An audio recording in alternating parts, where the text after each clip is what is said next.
हरे कृष्ण। ओम नमो भगवते वासुदेवाय।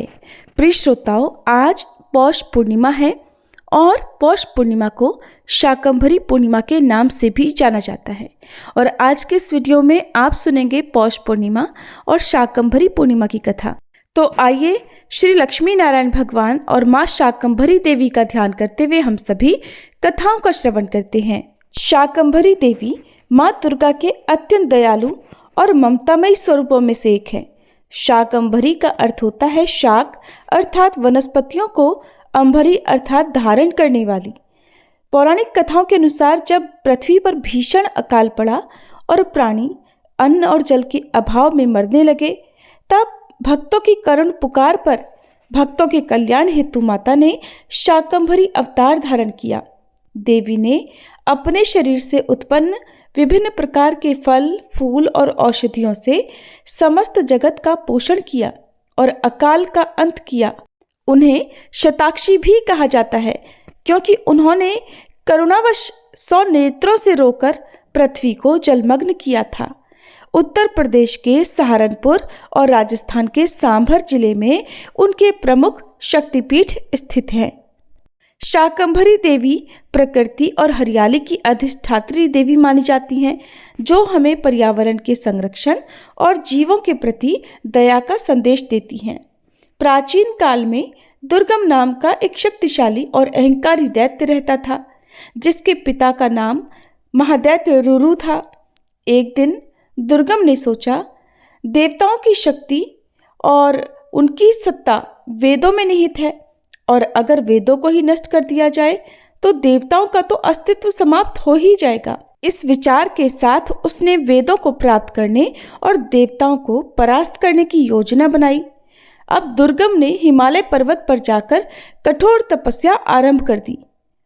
कठोर तपस्या के दौरान वह केवल वायु के सहारे ही 1000 वर्षों तक तप करता रहा। उसकी इस कठिन तपस्या से देवता, दानव और समस्त जीव जंतु भयभीत और आश्चर्यचकित हो उठे। उसकी तपस्या से प्रसन्न होकर ब्रह्मा जी प्रकट हुए और उससे बोले, मैं तुम्हारी तपस्या से प्रसन्न हूँ, वर मांगो। तब दुर्गम ने ब्रह्मा जी से सभी वेदों को प्राप्त करने और देवताओं को पराजित करने की शक्ति का वरदान मांगा। ब्रह्मा जी ने तथास्तु कहकर उसे ये वरदान दे दिया। इसके बाद तो वेदों का अभाव हो गया, जिससे यज्ञ, पूजा और धार्मिक क्रियाएं समाप्त हो गई। ब्राह्मण तामसिक आचरण करने लगे और संसार में चारों ओर घोर अनर्थ और अकाल की स्थिति उत्पन्न हो गई।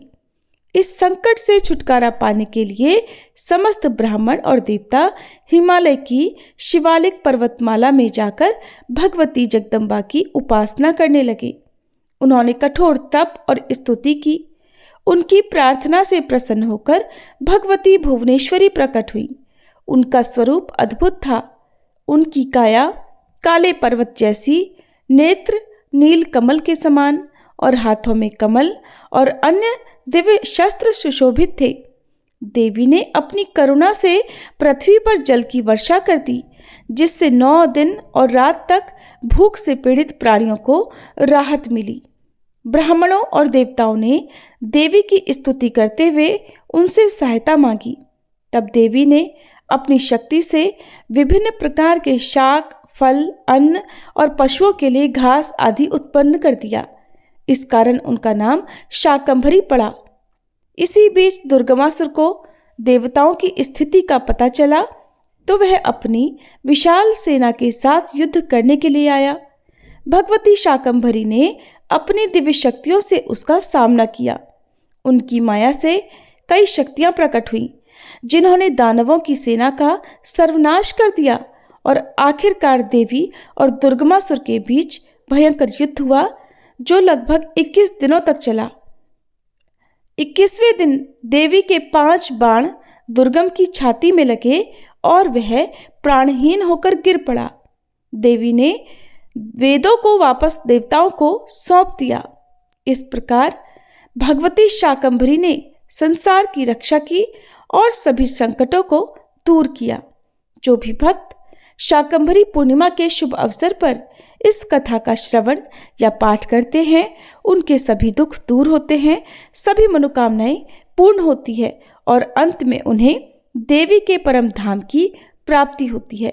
सभी प्रेम से बोलिए भगवती देवी शाकंभरी की जय। अब सुनिए पौष पूर्णिमा की व्रत कथा। द्वापर युग में एक समय की बात है। यशोदा जी ने श्री कृष्ण से कहा, हे कृष्ण, तुम सारे संसार के उत्पन्न करता, पालन करता और उसके संहार करता हो। आज कोई ऐसा व्रत मुझसे कहो जिसके करने से मृत्युलोक में स्त्रियों को विधवा होने का भय न रहे और ये व्रत सभी मनुष्यों की मनोकामनाएं भी पूर्ण करने वाला हो। तब श्री कृष्ण कहने लगे, हे माता, आपने अति सुंदर प्रश्न किया है। मैं आपसे ऐसे ही व्रत को विस्तार पूर्वक कहता हूँ। सौभाग्य की प्राप्ति के लिए स्त्रियों को 32 पूर्णमासियों का व्रत करना चाहिए। इस व्रत के करने से स्त्रियों को सौभाग्य संपत्ति मिलती है। ये व्रत अचल सौभाग्य देने वाला और भगवान शिव के प्रति मनुष्य मात्र की भक्ति को बढ़ाने वाला है। तब यशोदा जी कहने लगी, हे कृष्ण, सबसे पहले इस व्रत को मृत्युलोक में किसने किया था? इसके विषय में भी मुझे विस्तार पूर्वक बताओ। तब श्री कृष्ण कहने लगे कि माते, इस भूमंडल पर एक अत्यंत प्रसिद्ध राजा चंद्रहास से पालित अनेक प्रकार के रत्नों से परिपूर्ण कातिका नाम की एक नगरी थी। वहां पर धनेश्वर नाम का एक ब्राह्मण था और उसकी पत्नी अति सुशीला रूपवती थी। दोनों ही उस नगरी में बड़े प्रेम से रहते थे। घर में धन धान्य आदि की कोई कमी नहीं थी, लेकिन उन्हें एक बड़ा दुख था कि उनकी कोई संतान नहीं थी। इस दुख से वह अत्यंत दुखी रहा करते थे। एक समय एक बड़ा तपस्वी योगी उस नगरी में आया। वह योगी उस ब्राह्मण के घर को छोड़कर अन्य सभी घरों से भिक्षा लाकर भोजन किया करता था। एक दिन वह योगी रूपवती से भिक्षा न लेकर किसी दूसरे घर से भिक्षा लेकर गंगा किनारे जाकर भिक्षा में मिले अन्न को प्रेम पूर्वक खा रहा था कि धनेश्वर ने योगी का ये सब कार्य किसी प्रकार से देख लिया। अपनी भिक्षा के अनादर से दुखी होकर धनेश्वर योगी से बोला, महात्मन, आप सभी घरों से भिक्षा लेते हैं किंतु मेरे घर की भिक्षा कभी नहीं लेते, इसका क्या कारण है? तब योगी ने कहा कि निसंतान के घर की भीख पतितों के अन्न के समान होती है और जो पतितों का अन्न खाता है वो भी पतित हो जाता है। क्योंकि तुम निसंतान हो, इसलिए पतित हो जाने के भय से मैं तुम्हारे घर की भिक्षा नहीं लेता। धनेश्वर ये बात सुनकर अपने मन में बहुत दुखी हुआ और हाथ जोड़कर योगी के पैरों में गिर पड़ा और विनीत स्वर से कहने लगा, हे महात्मन, अगर ऐसा है तो आप ही मुझे पुत्र प्राप्ति का कोई उपाय बताइए।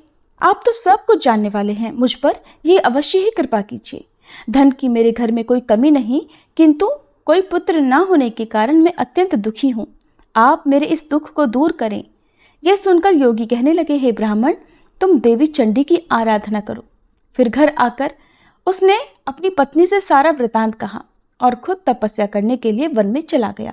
वन में जाकर उसने देवी चंडी की उपासना की और उपवास किया। चंडी देवी ने 16वें दिन उसको स्वप्न में दर्शन दिए और कहा, हे धनेश्वर, जा तेरे पुत्र होगा, परंतु वह 16 वर्ष की आयु में ही मृत्यु को प्राप्त हो जाएगा।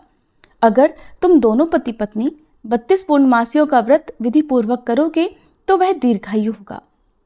जितनी तुम्हारी सामर्थ्य हो आटे के उतने दिए बनाकर शिव जी का पूजन करना, किंतु पूर्णमासी को 32 की संख्या पूरी हो जानी चाहिए। प्रातःकाल होने पर इस स्थान के पास ही तुम्हें आम का एक वृक्ष दिखाई देगा। उस पर चढ़कर तुम एक फल तोड़कर जल्दी अपने घर चले जाना और अपनी पत्नी से सारा वृतांत कहना। ऋतु स्नान के बाद वह स्वच्छ होकर श्री शंकर जी का ध्यान करके उस फल को खा लेगी। तब शंकर भगवान की कृपा से उसको गर्भ ठहर जाएगा।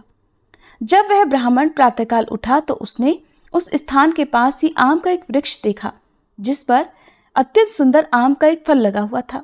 ब्राह्मण ने उस आम के वृक्ष पर चढ़कर फल को तोड़ने का प्रयास किया, किंतु वृक्ष पर कई बार प्रयास करने पर भी वह नहीं चढ़ पाया। अब तो ब्राह्मण को बड़ी चिंता हुई।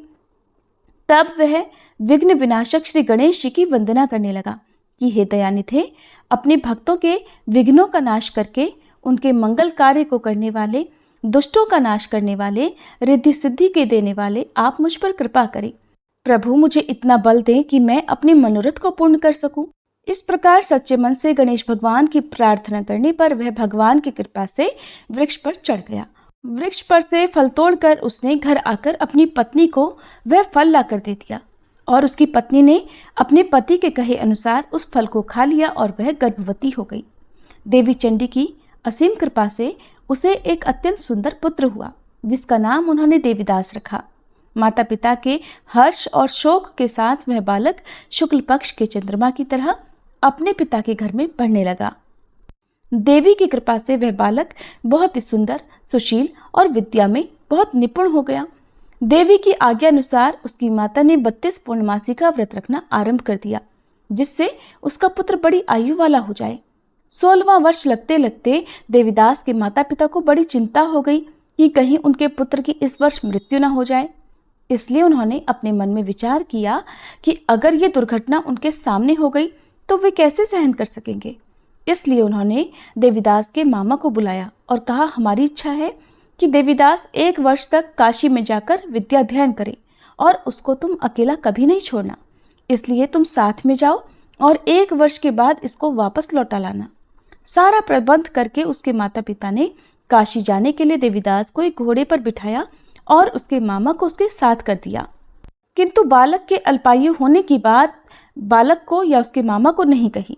धनेश्वर ने अपनी पत्नी के साथ मिलकर अपने पुत्र की मंगल कामना और दीर्घायु के लिए देवी भगवती की आराधना और पूर्णमासियों का व्रत आरंभ कर दिया। इस प्रकार बराबर 32 पूर्णमासी का व्रत पूरा किया। कुछ समय बीतने के बाद एक दिन वह दोनों मामा और भांजे रास्ते में रात बिताने के लिए किसी ग्राम में ठहरे हुए थे। उस दिन उस गांव में एक ब्राह्मण की अत्यंत सुंदरी, सुशीला, विदुषी और गुणवती कन्या का विवाह होने वाला था। जिस धर्मशाला के अंदर वर और उसकी बारात ठहरी हुई थी, उसी धर्मशाला में देवीदास और उसके मामा भी ठहरे हुए थे। संयोगवश कन्या को तेल आदि चढ़ाकर मंडप आदि का कर्म किया गया तो लग्न के समय वर को धनुर्वात हो गया। वह हिलने डुलने और चलने में बिल्कुल असमर्थ हो गया। तब वर के पिता ने अपने परिवारजनों से परामर्श करके निश्चय किया कि ये देवीदास मेरे पुत्र जैसा ही सुंदर है, मैं इसके साथ ही लगन करा दूं और बाद में विवाह के सभी कार्य मेरे पुत्र के साथ हो जाएंगे। ऐसा सोचकर देवीदास के मामा से जाकर वह बोला कि तुम थोड़ी देर के लिए अपने भांजे को हमें दे दो, जिससे विवाह के लग्न का सारा कार्य सुचारू रूप से हो सके। तब उसका मामा कहने लगा कि जो कुछ भी मधुपर्क आदि कन्यादान के समय वर को मिले वो सब हमें दे दिया जाए तो मेरा भांजा इस बारात का दूल्हा बन जाएगा। ये बात वर के पिता ने स्वीकार कर ली और तब मामा ने अपना भांजा वर बनने को भेज दिया और उसके साथ विवाह के सभी कार्य रात में विधिपूर्वक संपन्न हो गए। पत्नी के साथ वह भोजन नहीं कर सका। दुखी मन से वह सोचने लगा कि न जाने ये कैसी स्त्री होगी। वह एकांत में इसी सोच में पड़ा हुआ था कि उसकी आंखों में आंसू भी आ गए। तब उसकी पत्नी ने पूछा कि क्या बात है, आप इतने उदासीन और दुखी क्यों हो रहे हैं। तब उसने वो सारी बातें जो वर के पिता और उसके मामा में हुई थी वधू को बता दी। तब वह वधू कहने लगी कि यह ब्रह्म विवाह के विपरीत कैसे हो सकता है। देव, ब्राह्मण और अग्नि के सामने मैंने आपको ही अपना पति बनाया है, इसलिए आप ही मेरे पति हैं। मैं आपकी ही पत्नी रहूंगी, किसी अन्य की बिल्कुल नहीं। तब देवीदास ने कहा कि ऐसा मत करो, क्योंकि मेरी आयु बहुत थोड़ी है। मेरे मरने के बाद तुम्हारी क्या गति होगी, इस बात को अच्छी तरह सोच लो। परंतु वह वधू दृढ़ विचार वाली थी। बोली कि जो आपकी गति होगी वही मेरी भी होगी। हे स्वामी, आप उठिए और भोजन कीजिए, आप निश्चय ही भूखे होंगे। तब देवीदास और उसकी पत्नी ने मिलकर भोजन किया और रात में वे सो गए। प्रातःकाल देवीदास ने अपनी पत्नी को 3 नगों से जड़ी हुई एक अंगूठी और एक रुमाल दिया और बोला, प्रिय, इसे संकेत समझकर रखो और शांत हो जाओ। मेरा स्मरण और जीवन जानने के लिए एक पुष्प वाटिका बना लो, उसमें सुगंधी वाली एक नव मल्लिका लगा लो। उसको हर दिन जल से सींचना और आनंद के साथ खेल कूदना और उत्सव मनाना। जिस समय और जिस दिन मेरी मृत्यु का होगा ये फूल सूख जाएंगे और जब ये फिर से हरे भरे हो जाएं तो समझ लेना कि मैं जीवित हूँ। ये बात निश्चय करके समझ लेना और इसमें कोई संशय मत करना। ऐसा समझा बुझाकर वह चला गया।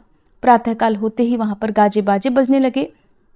जिस समय विवाह के कार्य समाप्त करने के लिए वर तथा सब बाराती मंडप में आए तो कन्या ने वर को भली प्रकार से देखकर अपने पिता से कहा कि ये मेरा पति नहीं है, मेरा पति वही है जिसके साथ रात में मेरा विवाह हुआ था। इसके साथ तो मेरा विवाह ही नहीं हुआ। अगर ये वही है तो बताए कि मैंने इसको क्या दिया था और रात में हमारे बीच में क्या गुप्त बातें हुई थी, वो सब बताई। पिता ने उसके कहे अनुसार वर को बुलवाया। कन्या की सारी बातें सुनकर वह कहने लगा कि मैं कुछ नहीं जानता। इसके बाद वह लज्जित होकर अपना समूह लेकर चला गया और सारी बारात भी अपमानित होकर वहां से लौट गई। भगवान श्री कृष्ण आगे बोले, हे माते, इस प्रकार देवीदास काशी विद्या पढ़ने के लिए चला गया। जब कुछ समय बीत गया तो काल से प्रेरित होकर एक सांप रात के समय उसको डसने के लिए वहां पर आया। उस विषधर के प्रभाव से उसके बिस्तर के चारों ओर से विष की ज्वाला से वह बिस्तर विषैला हो गया, परंतु व्रतराज के प्रभाव से उसको वह सांप काट नहीं पाया, क्योंकि पहले ही उसकी मां ने 32 पूर्णमासी का व्रत कर रखा था। इसके बाद मध्याह्न के समय स्वयं काल वहां पर आया और उसके शरीर से उसके प्राणों को निकालने का प्रयास करने लगा, जिससे वह मूर्छित होकर धरती पर गिर पड़ा। भगवान की कृपा से उसी समय देवी पार्वती जी के साथ श्री शंकर जी वहां पर आ गए। उसको मूर्छित दशा में देखकर देवी पार्वती ने भगवान से प्रार्थना की, हे प्रभु, इस बालक की माता ने पहले 32 पूर्णमासी का व्रत किया था, जिसके प्रभाव से हे भगवान अब आप इसको प्राणदान दे दीजिए। देवी के कहने पर भक्त वत्सल भगवान ने उस बालक को प्राणदान दे दिया। इस व्रत के प्रभाव से काल को भी पीछे हटना पड़ा और देवीदास स्वस्थ होकर बैठ गया। उधर उसकी पत्नी उसके काल की प्रतीक्षा किया करती थी। एक दिन उसने देखा कि उस पुष्प वाटिका में पत्र पुष्प कुछ भी नहीं रहे, सब कुछ सूख कर नष्ट हो गए हैं, तो उसे बड़ा आश्चर्य हुआ। किंतु कुछ ही क्षण में वह सब वाटिका पहले की तरह हरी भरी हो गई। तब वह समझ गई कि उसके पति पुनर्जीवित हो गए हैं। ये देखकर वह बहुत प्रसन्न होकर अपने पिता से कहने लगी, पिताजी, मेरे पति जीवित हैं, आप उनको ढूंढिए। जब 16वां वर्ष बीत गया तो देवीदास भी अपने मामा के साथ काशी से वापस अपने घर के लिए चल पड़ा। इधर उसके ससुर उसको ढूंढने के लिए घर से जाने ही वाले थे कि वह दोनों मामा भांजा वहीं पर आ गए। उसको आया देखकर उसका ससुर बड़ी प्रसन्नता के साथ उसे अपने घर में ले गया। उस समय नगर के निवासी भी वहां इकट्ठा हो गए और फिर सब ने निश्चय किया कि अवश्य ही इस बालक के साथ इसी कन्या का विवाह हुआ था। उस बालक को जब कन्या ने देखा तो पहचान लिया और कहा कि ये तो वही है जो संकेत करके गए थे। फिर सब कहने लगे कि भला हुआ जो ये आ गया, और तब सब नगरवासियों ने खूब आनंद मनाया। कुछ दिन के बाद देवीदास अपनी पत्नी और अपने मामा के साथ अपने ससुर के घर से बहुत सारा उपहार लेकर अपने घर की ओर चल पड़ा।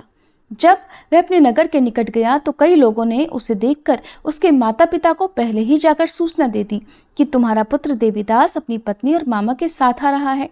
ऐसा सुनकर पहले तो उन्हें विश्वास ही नहीं हुआ, किंतु जब और लोगों ने भी आकर उनकी बात का समर्थन किया तब उन्हें बड़ा आश्चर्य हुआ। इतने में ही देवीदास भी अपने घर पहुंच गया और देवीदास ने अपने माता पिता के चरणों में सिर रखकर प्रणाम किया और उसकी पत्नी ने भी अपने सास ससुर के चरणों को स्पर्श किया। तो माता पिता ने अपने पुत्र और पुत्रवधू को अपने हृदय से लगा लिया और सबकी आंखों से प्रेम के आंसू बहने लगे। अपने पुत्र और पुत्रवधू के आने की खुशी में धनेश्वर ने बड़ा भारी उत्सव किया और ब्राह्मणों को भी बहुत सी दान दक्षिणा देकर प्रसन्न किया। भगवान श्री कृष्ण कहने लगे, माते, इस प्रकार धनेश्वर 32 पूर्णमासियों के व्रत के प्रभाव से पुत्रवान हो गया। जो भी स्त्रियां इस व्रत को करती हैं वे जन्म जन्मांतर में भी वैधव्य का दुख नहीं भोगती और सदैव सौभाग्यवती रहती हैं। ये मेरा वचन है, इसमें कोई संदेह नहीं। यह व्रत पुत्र पौत्रों को देने वाला तथा संपूर्ण मनोकामनाओं को पूर्ण करने वाला है। 32 पूर्णमासियों के व्रत करने से व्रती की सारी इच्छाएं भगवान की कृपा से पूर्ण हो जाती हैं। प्राचीन समय की बात है। काशी निवासी धनंजय की पत्नी का नाम सुलक्षणा था। उसे अन्य सभी सुख प्राप्त थे, केवल निर्धनता ही उनके दुख का एकमात्र कारण थी और यही दुख उसे हर समय सताता था। एक दिन सुलक्षणा अपने पति से बोली, स्वामी, आप कुछ उद्यम करो तो काम चले, इस प्रकार कब तक काम चलेगा। सुलक्षणा की ये बात धनंजय के मन में बैठ गई और वह उसी दिन विश्वनाथ शंकर जी को प्रसन्न करने के लिए बैठ गया और कहने लगा, हे देवाधिदेव विश्वेश्वर, मुझे पूजा पाठ कुछ भी करना नहीं आता, मैं तो केवल आपके ही भरोसे बैठा हूँ। इतनी विनती करके वह 2-3 दिन तक लगातार भूखा प्यासा बैठा रहा। ये देखकर भगवान शंकर ने उसके कान में अन्नपूर्णा अन्नपूर्णा अन्नपूर्णा इस प्रकार 3 बार कहा। ये कौन क्या कह गया? बस इसी सोच में धनंजय पड़ गया कि मंदिर से आते ब्राह्मण को देखकर वह पूछने लगा, पंडित जी, अन्नपूर्णा कौन है? तब ब्राह्मण ने कहा, अरे धनंजय, तू तो अन्न छोड़कर बैठा है, इसलिए तुझे हर समय अन्न की ही बात सूझती है। जा घर जाकर अन्न ग्रहण कर। धनंजय अपने घर गया, जाकर पत्नी से सारी बात कही। तब वह बोली, नाथ चिंता मत करो, स्वयं शंकर जी ने यह मंत्र दिया है और वे स्वयं ही खुलासा भी करेंगे। आप फिर से जाकर उनकी आराधना करो। पत्नी के कहे अनुसार धनंजय फिर पहले दिन की तरह ही जाकर पूजा में बैठ गया। रात्रि में भगवान शंकर जी ने आज्ञा दी, कहा, तू पूर्व दिशा में चला जा। अब धनंजय अन्नपूर्णा का नाम जपता जाता और रास्ते में फल खाता, झरनों का पानी पीता जाता।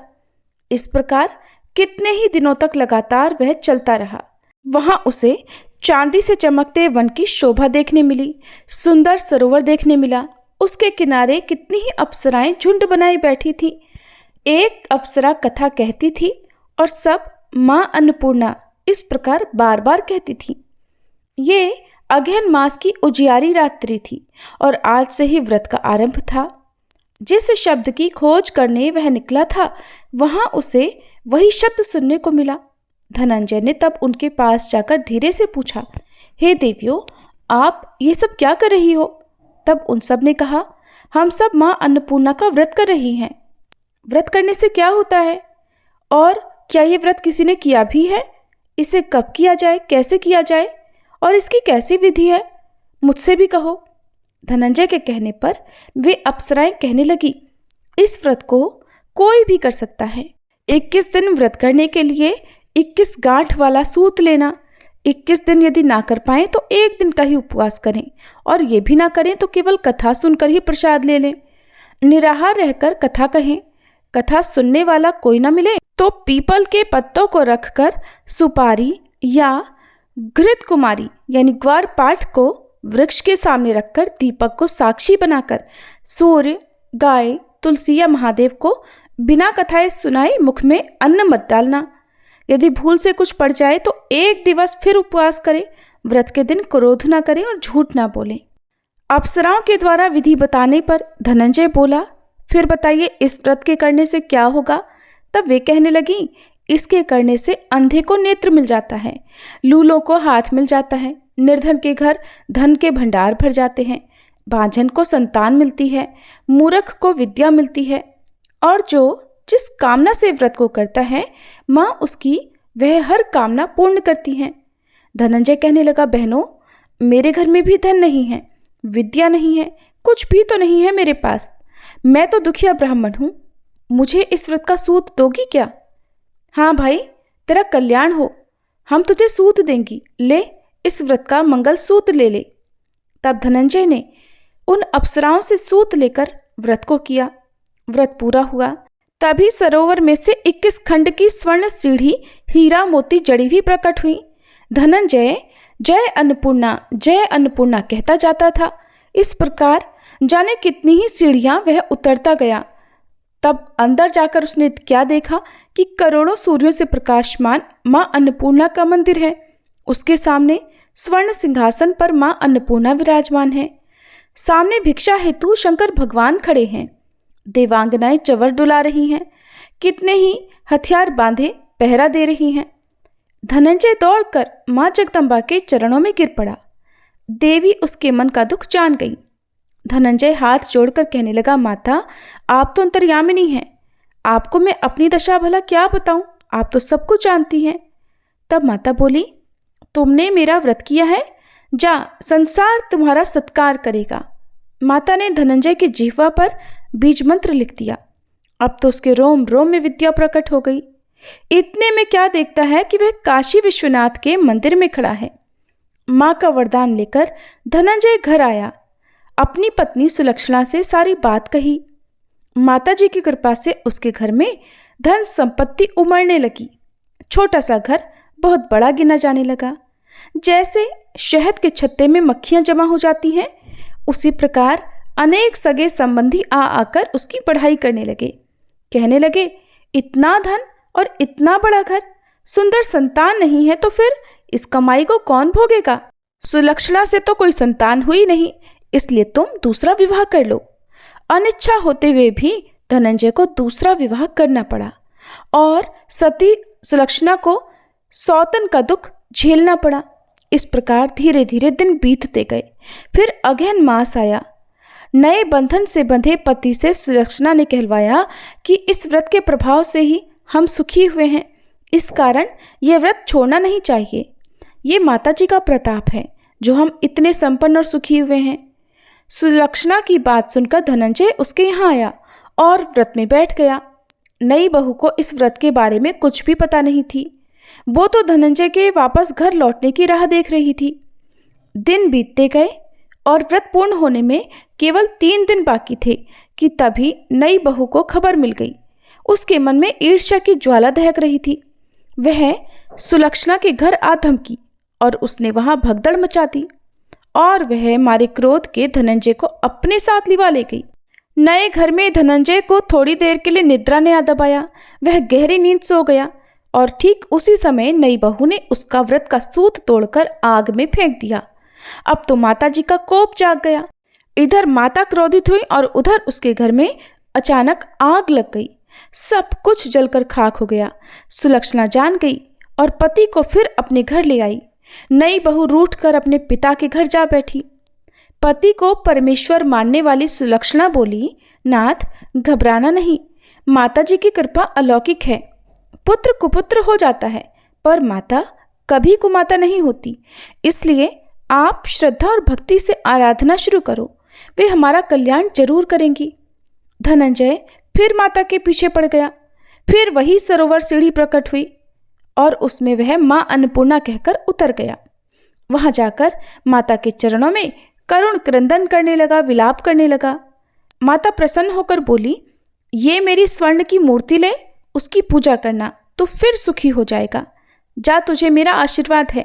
तेरी पत्नी सुलक्षणा ने श्रद्धा से मेरा व्रत किया है, उसे मैंने पुत्र का वरदान दिया है। धनंजय ने आंखें खोली तो खुद को काशी विश्वनाथ के मंदिर में खड़ा पाया। वहां से फिर उसी प्रकार वह घर को आया। इधर सुलक्षणा गर्भवती हुई और 9 महीने पूरे होते ही उसके यहाँ पुत्र का जन्म हुआ।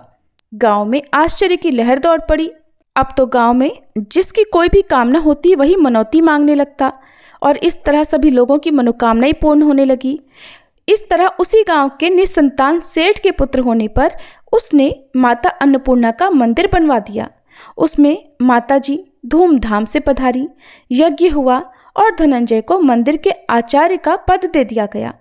जीविका के लिए मंदिर की दक्षिणा और रहने के लिए बड़ा सुंदर सा भवन भी दिया गया। धनंजय पत्नी और पुत्र सहित वहां सुख से रहने लगा। माता जी के चढ़ावे में भरपूर आमदनी होने लगी। उधर नई बहू के पिता के घर डाका पड़ गया। सब कुछ लुट गया और वे भीख मांगकर अपना पेट भरने लगे। सुलक्षणा ने जब यह सुना तो उन्हें बुलावा भेजा और उनके आने पर उन्हें अलग घर में रख लिया और उनके अन्न वस्त्र का प्रबंध भी कर दिया। धनंजय, सुलक्षणा और उसका पुत्र माता जी की कृपा से आनंद से रहने लगे। माता जी ने जैसे उनके भंडार भरे वैसे सबके भंडार भरे। सभी प्रेम से बोलिए, अन्नपूर्णा माता की जय।